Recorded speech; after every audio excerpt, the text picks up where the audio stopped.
Have you ever found yourself just, gazing at a seemingly ordinary rock?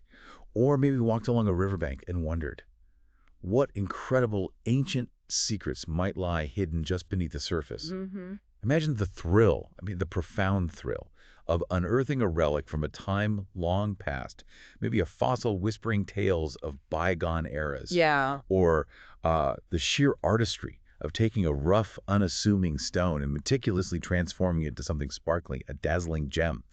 It's a journey that really speaks to a primal human curiosity, isn't it? It absolutely is. And what's so compelling, I think, is that this isn't just some, fleeting fantasy. It's tangible. It's a deeply rewarding pursuit. This Right. kind of journey, it really marries rigorous scientific inquiry with the profound artistic passion. It's how we connect, quite literally, with the Earth's vast and ancient history. Directly connect. Exactly. Unearthing the incredible beauty and natural wonders it holds, often right in our own local landscapes. It's an active engagement with deep time and the planet's geological story. And that, right there, that's the heart of our mission today on the deep dive. We're going to plunge into a truly fascinating collection of sources, specifically many years of the Rocky Trails newsletter from the Columbia Gem and Mineral Society. Okay. Our goal is to extract the most important nuggets of knowledge and insight just for you. This isn't just about listing facts, it's about understanding how a vibrant community comes together, Hmm. how they pursue their shared interests in earth sciences, geology, fossils, gems, minerals, jewelry, lapidary, mining, and, the timeless pursuit of rock collecting. Indeed. And the Columbia Gem and Mineral Society, or CGMS as folks call it, really stands as a testament to this shared passion. It's a nonprofit educational organization driven entirely by volunteers, dedicated to promoting popular interest and fostering the exchange of knowledge across these incredibly diverse fields. It's quite a range. It really is. From the deep past of paleontology understanding ancient life right through to the intricate hands-on skills of lapidary arts, they encompass a tremendous spectrum of interests. It truly highlights how a shared love for Earth's treasures can unite people for both education and discovery. Okay, but before we dig too deep, a really crucial note for all of you listening. Ah, Our sources for this deep dive, they span many years of these Rocky Trails publications. right, that's important. Yeah. So while we're excited to share these incredible activities and insights, please remember that event dates, specific locations, maybe contact information, that stuff can change over time. Definitely. Things evolve. So for the most current details, always make sure to check the official CGMS website. That's www.cgns.rocks. Good reminder, cgms.rocks. Exactly. That's your go-to for up-to-date information. Right now, let's unearth some stories. Unearthing local adventures, CGMS field trips, and collecting. Okay, let's unpack this with one of the most exciting, maybe even romantic aspects of any gem and mineral society, Hmm. the field trip. Ah, yes, the field trips. Definitely a highlight. These aren't just casual outings, are they? All right. The newsletters make it clear they are truly the cornerstone of the CGMS experience. This is where theory meets the tangible reality of a shovel and a rock hammer, where curiosity finds its incredibly rewarding payout. What makes these trips so vital, beyond just finding a cool rock? That's a great question because it really does go beyond mere collecting. For anyone interested, these trips offer, well, manifold benefits. You gain practical collecting techniques directly from experienced members' skills that are often passed down, generation by generation. I'm learning from the pros. Exactly. You discover and acquire unique specimens that are truly one of a kind for your personal collection, each with its own story. Yeah. But perhaps most profoundly, you forge connections with like-minded enthusiasts who share your passion. That community aspect. Precisely. It transforms an abstract interest into active participation, real-world skill building, and honestly lasting friendships. Mhm. It's really about building community around discovery. And of course, safety and logistics have to come first, right? Especially when you're out in the field. Oh, absolutely paramount. Our sources emphasize that being a CGMS member is essential, mainly because it provides liability insurance coverage through the Southeast Federation of Mineralogical Societies, or SFMS. Right. That's a key benefit of membership, the SFMS connection. And you'll often need to fill out release forms. Like, for collecting at privately owned sites, they mention Sandy Bottom Trail rides as an example. Standard procedure for many locations, respecting property owners. Carpooling is frequently recommended, sometimes even required, just because parking can be so limited at many collecting sites. Yeah, some spots are pretty remote or tight on space. Makes sense. And when it comes to equipment, the list is pretty practical. Mhm. Big digging tools, Robust eye protection, they really stress that one. Critically important. You don't want flying rock chips. Absolutely. Plenty of water, bug repellent, and often a full change of clothes because, let's be honest, Uh-huh. Yeah. you're probably going to get muddy and dusty, and that's kind of part of the fun. It definitely is. Sign of a good trip. Hashtag tag diving into South Carolina's prehistory and history. Now let's talk about some truly unique adventures outlined in the Rocky Trails newsletters. Strapping on your gear and taking an underwater expedition. This isn't your typical hike in the woods. No, this is something else entirely. What's so captivating here is how these underwater expeditions offer a completely different, almost unparalleled perspective on local history and prehistory. Like looking through a different window into the past. Exactly. Imagine the thrill. We hear tales from CGMS members Jimmy Armstrong and Catherine Sawyer who've shared their thrilling dives along the Cooper River. Okay. They've brought up an astonishing array of finds, from ancient shark's teeth, some dating back millions of years, offering this glimpse into ancient marine ecosystems. Wow, millions. Yeah, to pottery shards and even glass bottles from the 1700s. 1700s underwater. Right. These aren't just random objects. They're direct, submerged links to the past, each telling a piece of South Carolina's story from deep geological time to early colonial history. What's particularly compelling about this is Catherine Sawyer's collaboration with Dr. Al Goodyear of the SC Institute of Anthropology and Archaeology. She participated in dives at the underwater portion of the Topper site in Allendale, South Carolina. The Topper site, very significant. This sounds like it could really reshape our understanding of early human presence in the Americas. It absolutely does, and this is where the deep dive into knowledge truly begins, pun intended, I suppose. Right. The Topper site is world-renowned, and the underwater discoveries there were, well, truly groundbreaking. They uncovered incredibly old artifacts, but perhaps most scientifically significant were microscopic diamonds. Microdiamonds, like actual diamonds. Tiny ones, yes. Believed to originate from ancient comet impacts. And these microdiamonds were then used to validate dates through a technique called optically stimulated luminescence. Okay, that sounds complicated. It's a sophisticated dating method, yeah.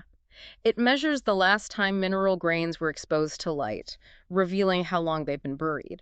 This confirmed extremely ancient human activity in the region, much older than previously believed. Older than Clovis. Significantly older, yes. They also found flint napping flakes, the telltale remnants of shaping stone into tools. Wow. What's equally fascinating is the technique they used. It involved dredging rather than the traditional meticulous grid and measuring methods you usually see in archaeology. So a different approach for an underwater site. Exactly. And if we connect this to the bigger picture, these discoveries are literally rewriting the timeline of human presence in North America, pushing it back much further, fundamentally challenging our understanding of early human migration and technological development on the continent. It's a paradigm shift for archaeologists, really. Okay, moving from those ancient riverbeds to the more, let's say, familiar terrain of mountains and mines. There's an irresistible lure for specific gems and minerals. Take garnets, for instance. I imagine these are often pretty sought after. Oh, they certainly are. And the Little Pine Garnet Mine in North Carolina is a prime example. It's a historical site, now open to collectors. Okay. This mine was commercially worked way back around 1904-05, specifically to produce garnets for sandpaper. Sandpaper. Huh. Industrial use. Yeah, fascinating tidbit, right. Shows their industrial value back then. Today, collectors can still find beautiful crystals of almandine garnets, ranging from maybe ½ an inch to over 4 inches. That's a decent size. Some are even found embedded in chlorate schist matrix. That's a type of metamorphic rock that beautifully cradles these gems. Once cleaned, they can make for very showy specimens. Nice. What's particularly desirable, collectors look for these elongated growth patterns some crystals exhibit. Gives them a unique look. For those thinking of visiting, Dixie Mineral Council members get a discounted rate, $20 per person per day, with a collecting limit of 1 gallon. Children 8 and older are allowed in designated dump areas, but only with close adult supervision. Right, safety first. Absolutely. And there are strict warnings against entering the minette that's the horizontal tunnel. The tunnel itself, yeah. Right, without proper hard hats and headlamps. Is a loose material, danger of weakening support columns. Safety is, as always, absolutely paramount there. Good to know. Okay, so beyond garnets, the Rocky Trails newsletters highlight a real treasure trove of other finds across the region. For example, Savannah River agate at Stony Bluff, Georgia. This doesn't sound like just one type of stone. No, it's indeed a geological melting pot, really, described as a conglomeration of agate, jasper, chert, and opalite. It forms these layered specimens that are just perfect for tumbling or cabbing. Gabbing, right, polishing them up. Exactly, shaping and polishing into that smooth, domed form with a flat back. What's interesting here is the specific equipment needed, which tells you something about the material. Okay, like what? You'll want light digging tools, small pry bars for maybe dislodging larger boulders, and definitely leather gloves. Protect your hands. Standard stuff. But crucially, if you're planning to bust open larger agate or chert specimens, this is important. You absolutely need chisels, a sledgehammer, and most importantly, robust eye protection or even a face shield. Why so serious? Because this material can shatter like shrapnel when struck. Yeah. Seriously, it's a critical safety warning that's sometimes overlooked. Wow. Okay, duly noted. Shrapnel agate. What other exciting spots are mentioned? Well, there's Hiddenite, North Carolina, renowned as the location of the Sharks Emerald Prospect. Emerald Prospect. Does that mean actual emeralds? It tantalizingly implies finds of emeralds, yes. A truly rare and coveted gem. Then there's Propst Farm, also in North Carolina, a Dixie Mineral Council field trip site noted for its corundum, including beautiful rubies. Rubies too. And of course, Jackson's Crossroads Amethyst Mine in Georgia is a popular site for collecting that captivating purple quartz. Lots of variety out there. #tag quarry expeditions, unearthing industrial scale wonders. Sometimes, the biggest geological discoveries and insights come from the most industrial places. Let's talk about quarry expeditions.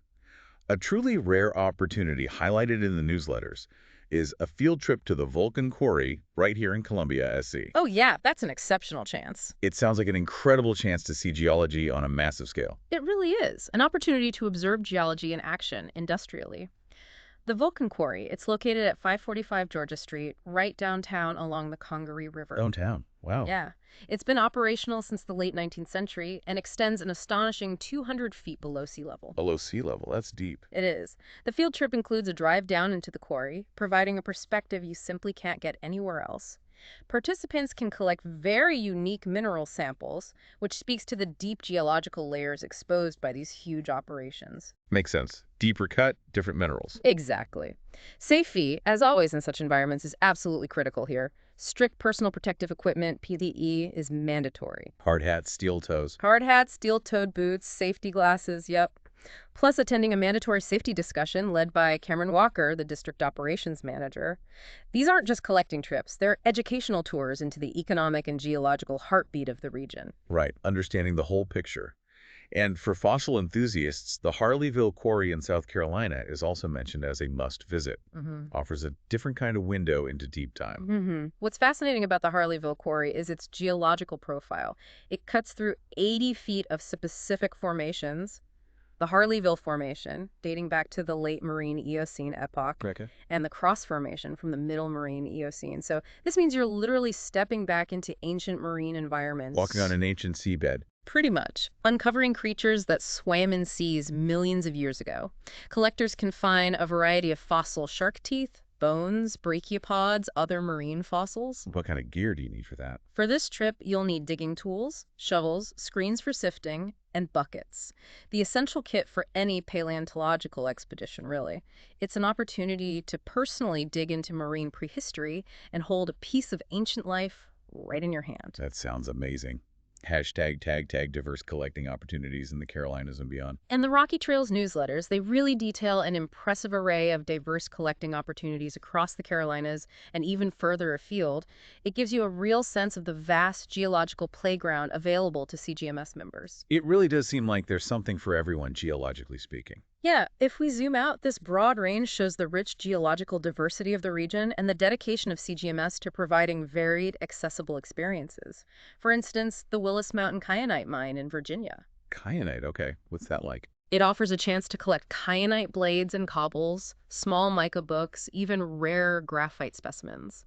The kyanite there ranges from gray to pale blue, and it can contain graphite, which gives it this curious depth and shimmer when polished. Sounds beautiful. It often requires digging maybe 8 to 24 inches deep, so shovels and picks are essential. And crucially, all holes must be meticulously refilled. That's a core part of responsible collecting. Of no trace. Got it. Then there's the Thermal City Gold Mine in North Carolina. There you can learn about the tradition and history of gold mining firsthand. Gold panning. Exactly. This location offers both panning in the river and sluicing native soil in covered flume areas. And potential finds include not just gold, but maybe moonstone, emerald, citrine, aventurine, smoky quartz, tourmaline, even ruby. Wow, a real treasure hunt. It really taps into that allure of precious metals and gems. Speaking of popular destinations, Graves Mountain Rock Swap and Dig in Georgia sounds like a recurring highlight for the community, a different kind of collecting experience. Graves Mountain is a perennial favorite, absolutely. Not just for digging, but also for its vibrant rock swap component. You get vendors, food. It creates a genuine community festival atmosphere. More an event? It's a true institution in the rock hounding world. However, it comes with strict rules, emphasizing safety and respect for the site. Like what? There's a clear code of conduct. The caretaker, Junior Norman, has final and absolute say on all matters. No power tools allowed, no rappelling, no driving beyond the parking area, and everyone must be off the mountain by 6:00 p.m. Strict cutoff. Why? because of the inherent dangers of its high walls and exposed terrain. It's a site that really demands respect for both safety and the environment. Makes sense. Closer to home, though, there are plenty of local opportunities too, right? The newsletters mentioned member find. Oh, definitely. Local collecting opportunities are abundant. CGMS member Michael Lewis highlights diverse finds: moonstone, jasper, and agate from Broad River gravel bars, garnets from the Lake Murray spillway. Right near Columbia. Yep. Beautiful quartz crystals from River Drive in Columbia, and fascinating limonite cubes, pseudomorphs, really from Lake Murray when the water level is low. Cool. And for a more local scenic exploration, there's the 40-acre Rock Heritage Preserve, waterfalls, a granitic dome, an ancient beaver pond, wildflowers, impressive rock formations. More about appreciating geology than collecting, maybe. Nice mix. And it sounds like the society is always looking for new places. That's what's particularly encouraging. They're always exploring new possibilities. Recent discussions mentioned in the newsletters include a paid fossil dig near Holly Hill, gold panning up in Union County, and potential longer trips. Longer trips where? To places like Mount Ida, Arkansas, famous for its renowned quartz crystals, and the Crater of Diamonds State Park. Crater of Diamonds, where Right. you can keep what you find. Exactly. One of the few places in the world like that. This constant search for new sites really keeps the adventure alive for members. The art and science of lapidary. From rough stone to polished gem. Okay, so we've journeyed through the raw thrill of field collecting. But it's clear the adventure doesn't end when you pack up your tools and head home. Not at all. For many enthusiasts, that's just the beginning. Right. The true artistry begins when those rough finds are brought into the workshop, where skilled hands transform them into polished gems. And that brings us to the CGMS Lapidary Workshop, a place where raw stone becomes polished beauty. And the history of the workshop itself, it tells a story of the society's adaptability and resilience, really. How so? Well, for a period around 2014, it was actually closed while a new location was being scouted. Materials were temporarily stored in members' homes. Wow, dedication. It moved from a place affectionately known as Nellie's and required significant dedicated repairs before it could reopen. Things like fixing a bathroom floor, dealing with roof leaks, bringing the door up to commercial code. A lot of work. A huge effort. It just underscores the deep commitment of the members to maintain such a valuable resource for their community. But today, after all that effort, the workshop is a bustling hub of activity. It's currently located at 1601 Frink Street in Casey, that's pronounced Casey, right? Casey, exactly. Say South Carolina.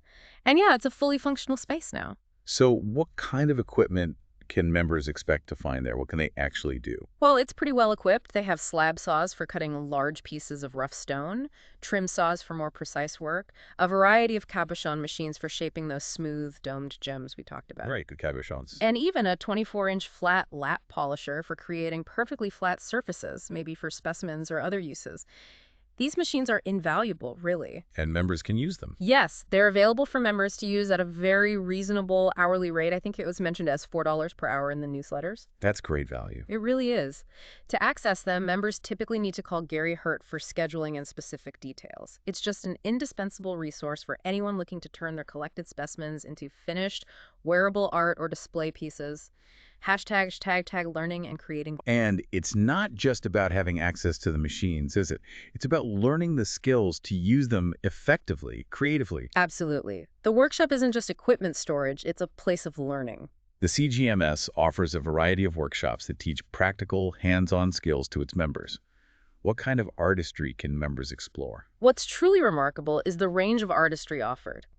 Members can learn techniques like glass fusing from instructors such as Sue Schrader, or the intricate craft of Viking knit wrapped pendants from Sheila Frame. Viking knit. Cool. Yeah.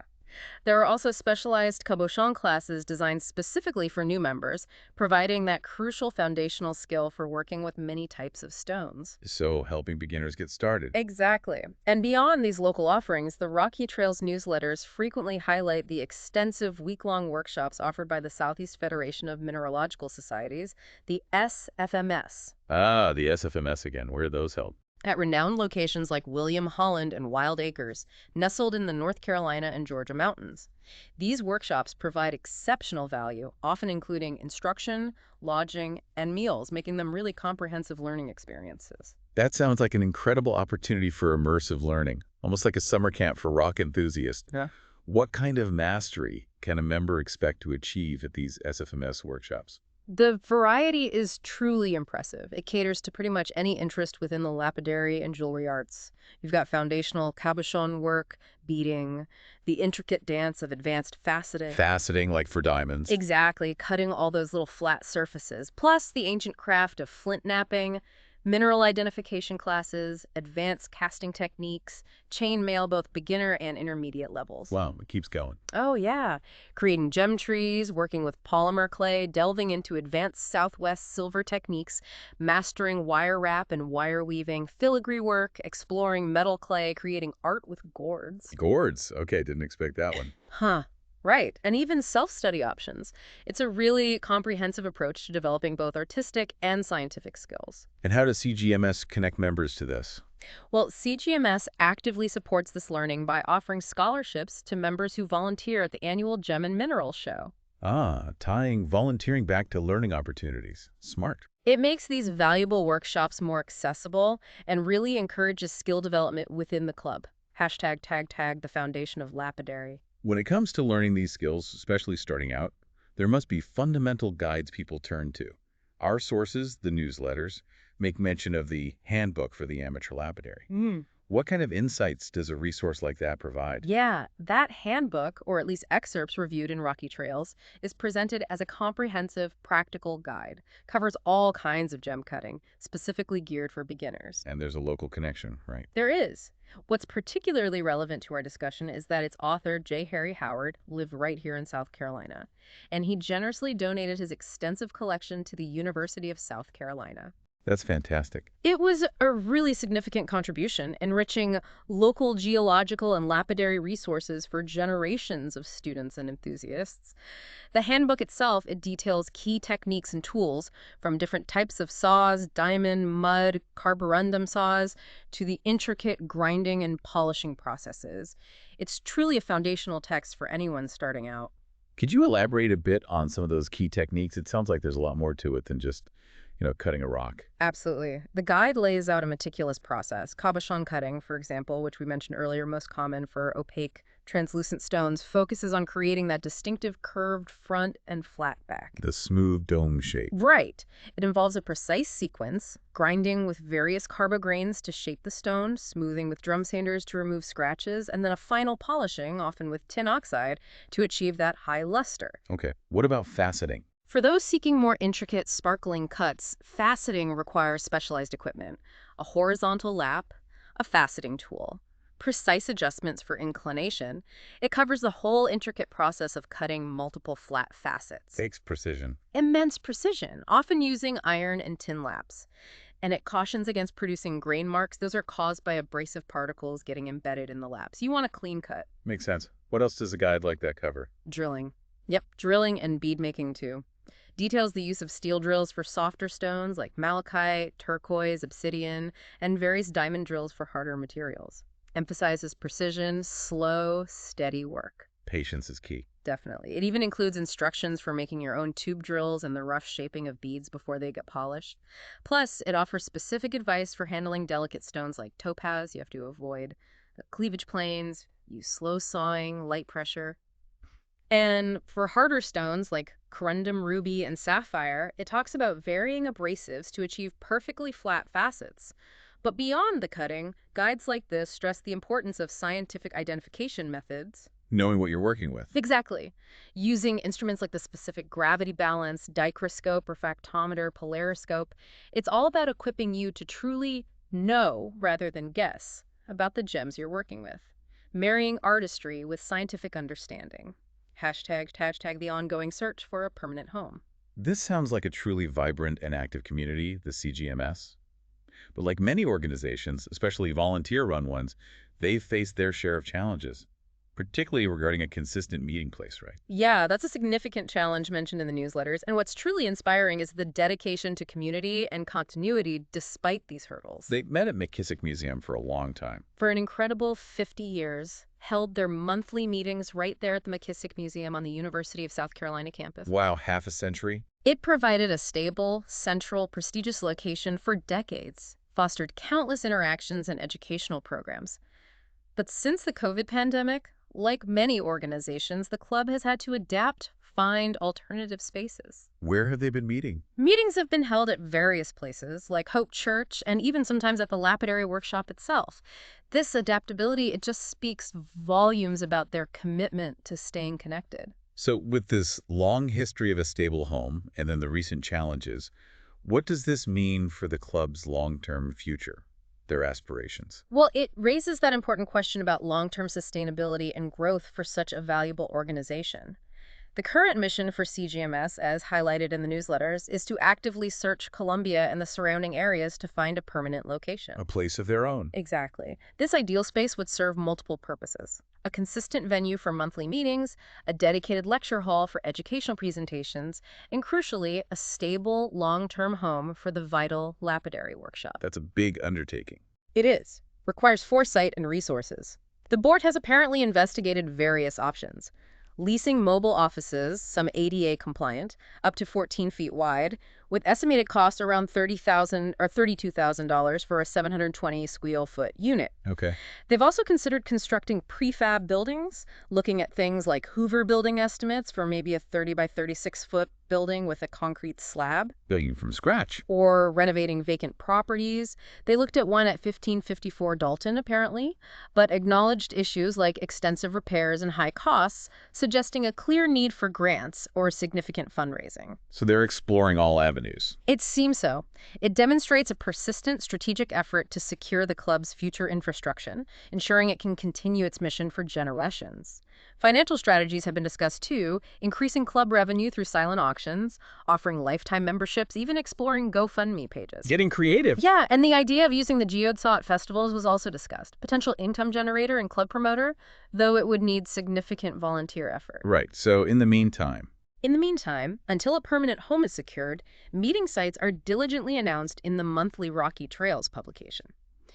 Ensures members always know where to find the next gathering. It's clearly a community determined to thrive. 3. Engaging with the gem and mineral community. Meetings, shows, and beyond. okay, let's delve into how CGMS members connect and share their passion beyond just the field trips and the workshop. The monthly meetings are clearly a crucial part of that, like a regular touchstone for the community. They absolutely are. And what's so engaging about these gatherings is their consistent rhythm. Except for January, meetings are typically held on the third Monday of each month. Third Monday. Got it. They intentionally kick off with socializing and refreshments at 7:00 p.m. Creates this informal space for members to connect, catch up. Break the ice. Exactly. Then the main meeting starts at 7:30 p.m. This structured yet welcoming atmosphere fosters a strong sense of community and provides a regular opportunity for both education and camaraderie. So if you were to attend one of these meetings, Maybe as a curious potential new member, Yeah. what could you expect to experience? What makes these gatherings special? Well, you'd experience a dynamic blend of club business and community engagement. The business part includes updates from the secretary. They often report membership numbers, like going from 69 members back in 2014 to an impressive 126 in 2023. Healthy growth. Yeah. Treasurer's reports, committee updates covering vital areas like programs, field trips, the workshop, the annual show, the newsletter, even Sunshine Committee and liaison activities. Even things running. A regular and exciting feature are the door prizes, often generously supplied by members or local businesses. Names like Max Mandel, Ron Al, Susan Bloodworth were mentioned as donors. Nice little perk. But a true highlight, honestly, and a beloved segment among members is show and tell. Show and tell, like in school, but with rocks. Haha, pretty much. This is where members bring in their latest finds from field trips, maybe recent purchases, or newly created jewelry and lapidary items to share with everyone. It's a fantastic opportunity to see what others are working on, get inspired, and share your own discoveries. They even give out playful awards for the prettiest and ugliest rocks. That's brilliant. Ugliest Rock Award. Right. This segment truly encourages active sharing, inspires new collectors, and often sparks lively discussions about specific specimens or techniques people used. That sounds like a fun and interactive way to engage everyone. What about the educational side? The programs and speakers that really fuel the learning aspect. Oh, the programs are incredibly diverse and always engaging. They draw from a wide range of local and regional expertise. You get local experts sharing their knowledge, like Michael Miller teaching the fascinating skill of flint knapping. Making stone tools, right? Exactly. Replicating prehistoric Native American tools using ancient techniques. Teresa Pauley, who's president of the Knoxville Gem and Mineral Society, has taught an introduction to gem identification, covering instruments, inclusions, telling natural from lab-created stones. Useful skills. Very. Ron Clamp, a third-generation stone carver from Lexington, South Carolina, has demonstrated his artistry in granite memorials and sculptures, showcasing the beauty of working with local materials. Most artisans. And Kim Cochran, a retired firefighter with over 50 of rock hounding experience, often speaks about minerals and fossils. And he emphasizes something critical: cataloging your finds. Why is that so important? His advice is invaluable. Meticulous record keeping is crucial to avoid having mystery rocks years down the line. A common challenge for collectors: you find something amazing, put it away, and later have no idea where it came from or what it is. The dreaded mystery rock box. Gotcha. Exactly. Keep good notes. It sounds like they also do incredibly deep dives into regional discoveries, connecting members to the cutting edge of local earth science. Absolutely. Dr. Al Goodyear, whom we mentioned earlier regarding the Topper site. Right, from the SC Institute of Anthropology and Archaeology. He's presented on the world-renowned pre-Clovis Savannah River site and the discovery of those microdiamonds, as well as the lithic materials, the types of stone used for ancient tools. Bringing the research right to the members. Exactly. Jimmy Armstrong and Catherine Sawyer have discussed their thrilling Cooper River diving expeditions for artifacts and fossils, bringing their firsthand accounts of underwater discovery.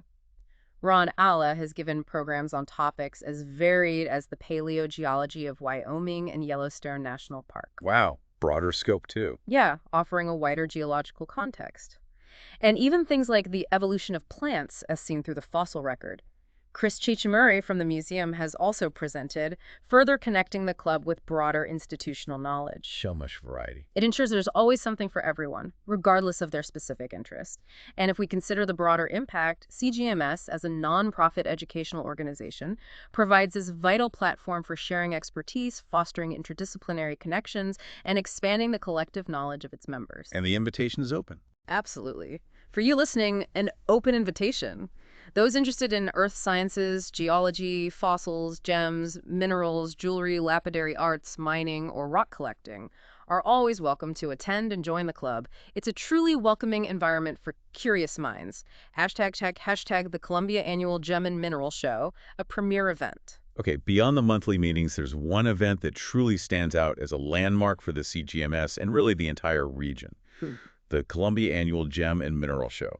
This sounds like an absolute must-see. It absolutely is a premier event, a real highlight on the regional calendar, held every November at the Jamil Temple, usually the weekend right before Thanksgiving. Okay, Jamil Temple. Good to know. This show is a major annual celebration. Our Rocky Trail sources often mention it celebrating significant anniversaries. The 50th, 52nd, 54th shows were mentioned, showcasing its enduring legacy. It's been going a long time. A very long time. And what's truly remarkable is its impressive scale. The show is consistently well attended, a pleasure for customers and members alike, and really significant business for the vendors. Big crowds. Huge crowds. It consistently draws large numbers, over 1,200 attendees in recent years. For example, 1,034 back in 2015 alone. This makes it not only a fantastic public event, but also the largest single source of income for the club. Which helps fund everything else. Exactly. Vital for its operations and those future plans, like securing that permanent home we discussed earlier. That sounds like an incredible atmosphere. So if you were to walk through the doors of this show, what specifically could you, the visitor, expect to experience? What makes it so popular for all ages? You'll literally step into a world of treasures. I mean, typically there are between 26 to 33 dealers offering just a breathtaking variety of minerals, fossils, gems, beads, jewelry from all around the world. A true global marketplace of Earth's beauty right there. Wow. Sounds overwhelming in a good way. It can be. But it's not just about shopping. It's incredibly interactive, designed for engagement across all ages. The geode cutting station Ah, yes, the geodes. is a hugely popular highlight. You can select your own uncut geode, and volunteers, often the Tesh family newsletters mention, will cut it open right there in front of you. The big reveal. Exactly. The mystery of what's hidden inside quartz, amethyst, smoky quartz, maybe calcite is definitely part of the fun. A geological surprise unwrapped before your eyes. Kids must love that. Oh, they do. And for younger visitors, the Salted Mine is an absolute sensation. It's where children can dig for crystal, fossil, rock, and mineral treasures in a safe, fun environment. Like a mini mine experience. That's clever. And for an affordable way to start or add to a collection, there are grab bags, available in $2, $10 options usually. They contain a wide variety of minerals and fossils, often collected by club members on their own field trips. So, stuff members actually found. Cool. Yeah. Volunteers are always needed for grab bag workdays just to assemble these, which again shows the collaborative effort behind the show. It sounds like a full day of learning and entertainment. Truly something for everyone. And how does the educational aspect and that community involvement come to life at such a large event? That's where the true spirit of the CGMS really shines through, I think. There are live demonstrations where skilled members showcase their expertise in lapidary arts. You can see faceting, intricate jewelry making, wire wrap, flint knapping, cabochon making. See it happen line? Right, allowing visitors to see the transformative process firsthand. Members also fill display cases with magnificent specimens from their personal collections, offers educational insights into various geological wonders. The state gemstone is often proudly on display, too. Educational displays, nice. And experts are readily available for rock identification, eager to help you identify that strange rock you found in your backyard or on vacation, turning a mystery into a moment of learning. Very helpful. And if we connect this to the bigger picture, the show's immense success relies heavily on its dedicated volunteers. They assist with everything: front desk, admission, membership signups, running the geode booth, the salted mine, the grab bag It stations. takes an army of volunteers. Yeah, it really does. And remember those scholarships for lapidary classes we mentioned? Yeah, for the SFMS workshops. The club offers those to show volunteers. Separate drawings for the planning committee and the folks who work the show itself. It's a direct investment back into member skill development. That's fantastic, rewarding the volunteers. It's also a significant social event. There's a traditional Thursday dealers dinner before the show opens, allows dealers and club members to socialize, build relationships, often with delicious potluck contributions from members. Building community again. Yeah. And admission. Is it expensive? No, it's quite affordable. Admission is typically around $7 for adults, with a 3-day pass available for maybe $12, $14. Children, 12 and under, are usually free. And all military personnel and their dependents get free admission with ID. Very accessible. Yeah, and you can often find $1 off coupons distributed for publicity, making it even more so. The club actively promotes the show, too, distributing flyers, coupons, using social media like Facebook, even securing TV interviews and billboards sometimes, really trying to ensure it reaches a wide audience. So the CGMS is clearly active in its monthly meetings and the huge annual show. But how else does it engage with the wider community? How does it promote learning about earth sciences beyond its own members? It seems like their influence extends quite far. Yeah, and that raises an important question about the broader impact of societies like this beyond just their immediate membership. CGMS indeed extends its reach through various channels, really embodying its educational mission. Like how? For example, they maintain a vibrant booth at community events. The Congaree Bluegrass Festival in Casey, South Carolina was mentioned. Okay, getting out into the community. Right. There, they offer captivating demonstrations, help with on-the-spot rock identification, sell those popular grab bags, and importantly, give free samples to children. Sparking interest early. Exactly. Introducing a wider, more diverse audience to earth sciences in an accessible, fun, hands-on way.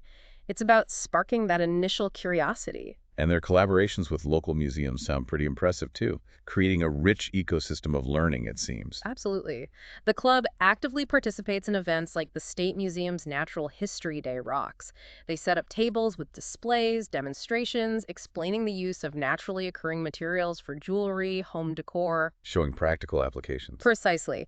And beyond direct involvement, both the McKissick Museum and the SC State Museum host a variety of relevant exhibitions and programs that offer fantastic opportunities for anyone listening to expand their knowledge. Like what kind of exhibits? Oh, things mentioned included Catesby in the Carolinas, focusing on natural history, The Lost City, between art and science, exploring those incredible ecosystems around hydrothermal vents deep in the ocean, from Earth to art on the history and artistry of pottery. Diverse topics. And even aerospace-related programs like Apollo 16 and beyond, or planetarium shows such as James Webb Space Telescope, black holes, and Shark, a 4D experience.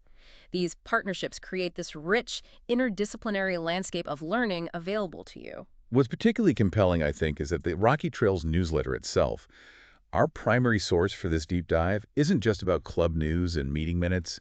It consistently features articles on cutting-edge scientific discoveries. Yes, that's crucial. Bringing the broader world of earth science directly to its members. And what's truly inspiring here is how the newsletter bridges those local club activities with the dynamic, ever-evolving landscape of global earth science. It's a conduit, really, for bringing significant scientific insights directly to members, ensuring they stay well-informed on a huge range of topics. Can you give some examples? What kind of discoveries are we talking about? Sure. Examples mentioned include new insights into the worldwide catastrophe on the day the dinosaurs died, thanks to exquisitely preserved ancient fish fossils found in North Dakota, providing almost a minute-by-minute account of that cataclysmic event. Wow, incredible detail. Yeah. There are also reports on exquisitely preserved skin impressions found in dinosaur footprints from South Korea, specifically from Menisauropus, the smallest known theropod dating back 120 million years. Skin impressions. Amazing preservation. Isn't it? We learn about the discovery of the oldest thylakoids, that's part of the photosynthesis machinery in cells, 1.75 billion years old, found in fossil cyanobacteria, pushing back the evolutionary timeline of photosynthesis itself. 1.75 billion. Mind-boggling. Right. The newsletter has even covered the legal aspects of paleontology in South Carolina, a niche but critical area for collectors. What are the rules? Good practical info. Recent articles discuss the discovery of Perucetus colossus, a whale from Peru, possibly a contender for the heaviest animal ever known. How giant ant fossils are informing global warming research by providing clues about ancient climate. Ants and climate change. Huh. Finds of 70-million-year-old crocodile-like apex predators in Argentina, a new species of radiodont, an ancient arthropod from the famous Burgess Shale in Canada. Even discussions on the likelihood of finding entirely new gemstones. Keeps you updated on the forefront. It really does. This breadth of content reveals the dynamic, ever-evolving nature of Earth science. It's a field where, a 1.75 billion-year-old fossil can still spark new understanding of photosynthesis. Reminds us that even the most fundamental processes on Earth hold endless surprises, keeping us right at the forefront of geological discovery. And finally, it's clear from everything we've discussed that the CGMS cares deeply about fostering the next generation, the future geologists, artists, enthusiasts. Absolutely. That comes through strongly. They actively encourage younger generations by sponsoring prizes at local science and engineering fairs, supporting budding scientists and engineers, and they warmly welcome junior members into the club itself. Building the future of the field. It's a holistic approach, really. Yeah. Fostering enduring interest and knowledge in earth sciences and the related arts, ensuring the passion continues to grow. Not true. Well, we've certainly taken an incredible deep dive today. I mean, from the visceral thrill of pulling ancient shark's teeth Mm-hmm. from South Carolina riverbeds Mm-hmm. to the meticulous craft of transforming rough stone into a polished cabochon and the vibrant energy of that annual gem and mineral show, Mm-hmm. the world of earth sciences and lapidary offers just endless opportunities for discovery and connection. That's right. And the Columbia Gem and Mineral Society provides such an incredible pathway for you to engage with these passions. You can learn directly from experts, participate in hands-on field trips that turn theory into tangible finds, and become part of a welcoming, knowledgeable community that truly values shared exploration and education. It's really a journey of continuous learning and mutual support. So we really encourage you listening to join this fascinating journey. The CGMS holds monthly meetings, remember, except for January, with engaging speakers and presentations on that wide array of topics: earth sciences, geology, fossils, gems, minerals, jewelry, lapidary arts, mining, rock collecting. The whole spectrum. Exactly. Those interested are always welcome to attend a meeting and join the club. And definitely mark your calendars. Everyone is invited to come to the Columbia Annual Gem and Mineral Show, held every November at the Jamil Temple. With over 1,200 attendees in recent years, it's just a fantastic event for all ages, offering everything from unique dealers and rare specimens to those interactive experiences like geode cutting and the salted mine for children. A real celebration. It truly is a celebration of Earth's treasures. And one last time as a reminder, for all the most current information regarding CGMS activities, meeting locations, show details, please visit their website, www.cgms.rocks. CGMS.rocks. Can't stress enough how important it is to check there for the absolute latest info. The continuous search for knowledge and the beauty found right beneath our feet. It's truly at the heart of what makes this field so exciting and enduring. It's a lifelong journey of discovery, really. So we'll leave you with this provocative thought. What hidden treasures are waiting for you to discover? Whether that's a rare mineral hiding in the ground somewhere, an ancient fossil peeking out of a riverbank, maybe a new skill you develop at the lapidary bench, or simply the profound joy of shared knowledge and passion within a vibrant community like CGMS. The deep dive never truly ends.